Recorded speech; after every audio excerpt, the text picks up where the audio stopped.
Hi student, good morning to all. And this is a video for class 11 computer science.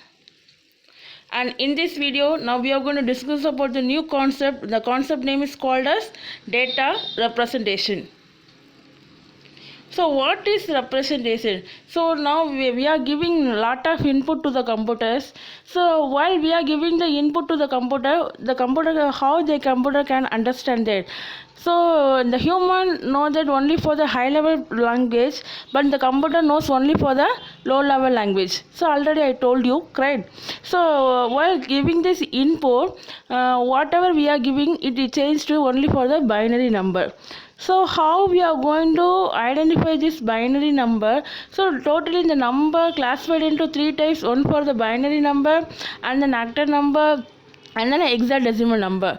So here now we are going to discuss about this. If we are giving this normal number, that is 0 to 9, so the particular value how we are going to change to binary number, and then how we are going to change to octal number, and how we are going to change to hexadecimal number. So how we are going to identify this is for binary number, and this is for the octal number, and this is for hexadecimal number.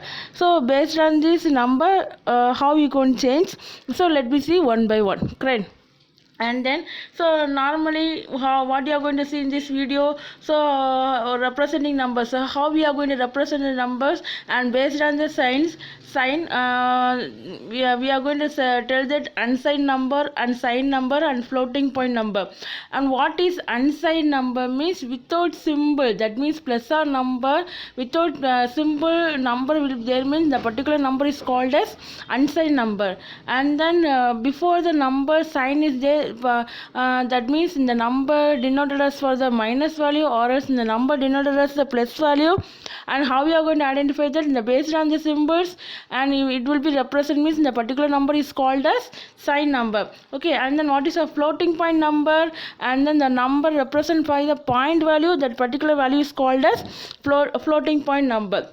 Right. And then suppose if it is we are giving a number, means based on this sign and unsigned number, floating point number, we can identify that. Suppose if we are giving this character, and then how the character will be changed. Okay, so with the help of ASCII code and Unicode, we can identify that, correct? So I explain one by one. Data representation. So whatever it may be, everything will be stored on memory. And then how we are going to identify the memory? Based on this register. So what is the use of register? The register is used to identify the memory address. Okay, so where the data will be stored, how we are going to retrieve from the data from the memory. So if you want to retrieve anything from the memory, based on this register identification only, we can take it from this computer. Okay, so data are stored in a register. So now you don't forget this. Normally the data will be stored on the memory. So how we are going to identify the memory means memory address means, and then this is the place, and that's the place only the data will be stored. So that's why we are telling that the data are stored in the register. Okay, and the register are limited in the numbers and size. How we are going to the register will be limited in the based on the number of the memory number, and then the size of the memory. Based on the size we are going to register that. Okay, so with the n bit register, so minimum value is always 0, correct? So what is the maximum value? So up to that, how we are going to identify that means 2 power n minus 1. So based on this value we can identify the maximum value of the computers. Okay, and then next the data represent, there are two ways we are going to represent it. So one for the qualitative and another for the quantitative. And then qualitative means it is represent for the quality of the characteristics. What is the quality will be there in the characteristics. So based on this based on the quality we are going to represent it, and then not proportional to the value. And then there is nothing will be there, the name, nick, NIC number, index number, address, like that. If it is not mentioned there, so if you want to mention that, we are going to use that for the quantitative. And then in computer science, what is the quantitative means? It is a symbol of called digit. So it is represented by the symbol of called digit. So how we are going to represent the digit means it may it most common are the decimal number or binary number or octal number or hexadecimal number. So based on this number only we are going to represent our data. And then so in computer science what is the meaning of quantitative means is based on this called as digit. So how we are going to represent the digit, that only we are going to study in this video. See here, and then data may classified into two, one for the quantitative and another one for the qualitative. So we nothing for bother about the qualitative. So just we are going to study about the quantitative. The quantitative classified into the two types, one for the integers and non-integers. So what is integers means the whole number is called as a integer value, and then what is non-integer means the fractional number is called as a non-integer. So maybe the integer sign or unsigned value. So same like that the non-integer also maybe it's a sign value or unsigned value. And then so what are the number system? So there are four types of number system. So one for the decimal number system, and second one binary number system, and third one octal number system, and fourth one for the hexadecimal number system. So what is decimal number system? 0 to 9 value is called as decimal number system. Normally what are the 0 to 9 value we are using, that the particular value is called as the decimal number system. So that's why we are telling that the base of the decimal number system is 10.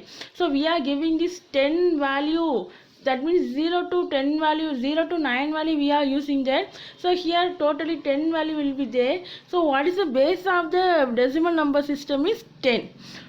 We are giving the normal number system method is called as a decimal number system.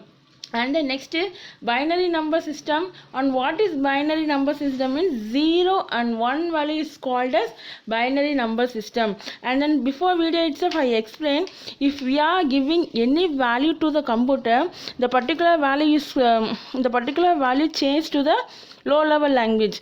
So how we are going to identify the low level language? Whatever it may be changed to the binary number, so that is 0 and 1s. 0 represent for off mode and 1 represent for on mode. So the decimal number system does not lend itself to convenient implementation in a digital system. So for example, it is very difficult to design the electronic equipment so that it can work with 10 different voltage level. So each can represent one decimal character, that is 0 to 9 value. So that is not possible, no. So that's why we are changing only for the 0 and 1 value.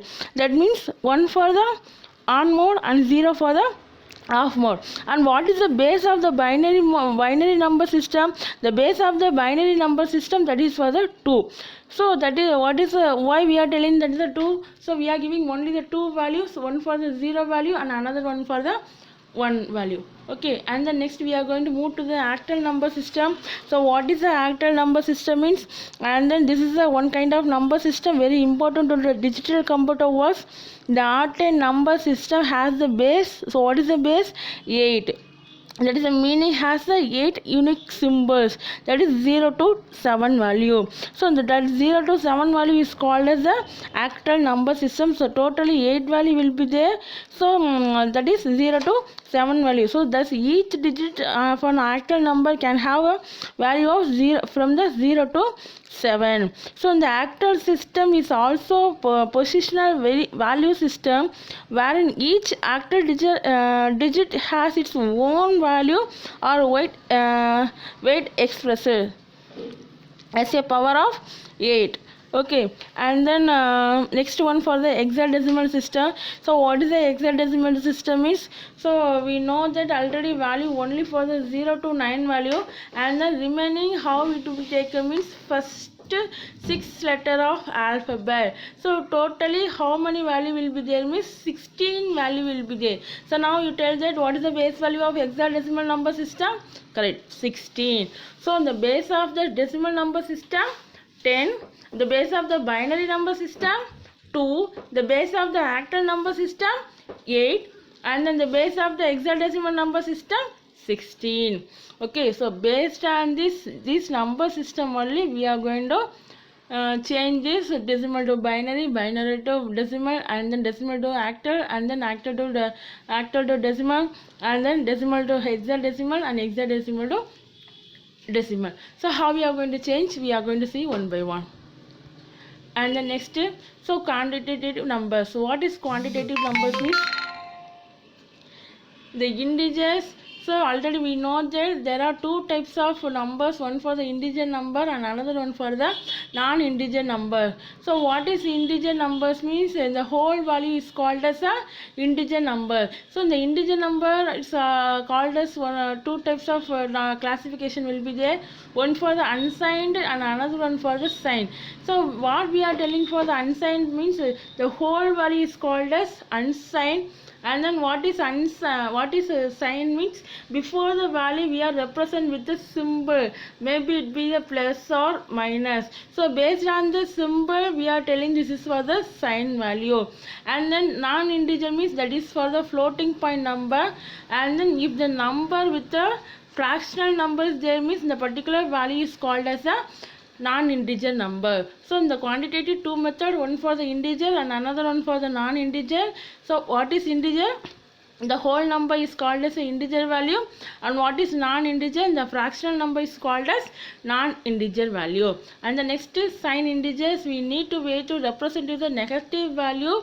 So how we are going to represent the negative value? There are three representations, one for the sign and magnitude representation, and second one for the complement method, and third one for the bias notations or excess notations. I explain one by one in later.